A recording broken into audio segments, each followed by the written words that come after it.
Karoon launching sa ESY Beauty Salon and Spa. Nas lang Kuya Jem and Jen. Complete family sila sana all. Na ang CEO gibalik kami.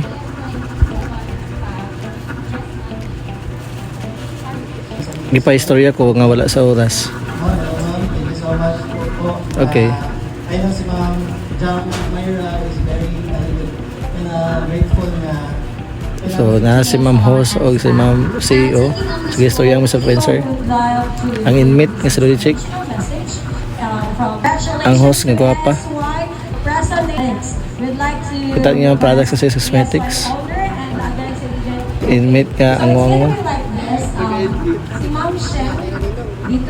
Kadawat sila o giveaways.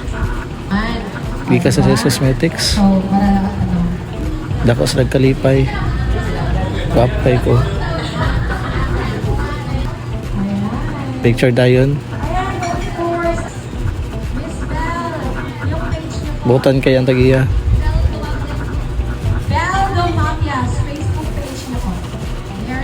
Mao na sila ang brand ambassador. Mao na mga content creator and brand ambassador. Mga pita. Kay Librera.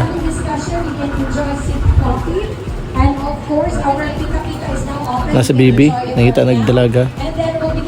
Ang host nga gwapa, bigutom. Pero diri dito mo kuha. Istorya na mga influencers. Sees as they met that person is of course.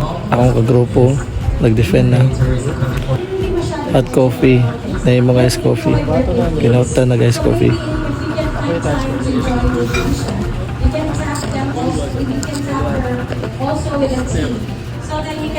Ako na.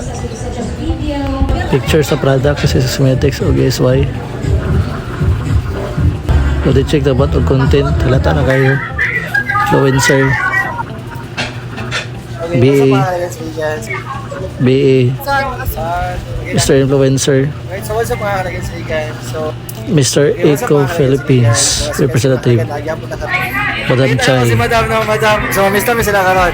Madam, Kauban content creator. Sorry, kay mamista ka sa mga. Pertahan ka na. Sumaoto. Mamili mo, mamista or Sige, tama. alas. Alas, alas. Sige ka po Eco. Bye.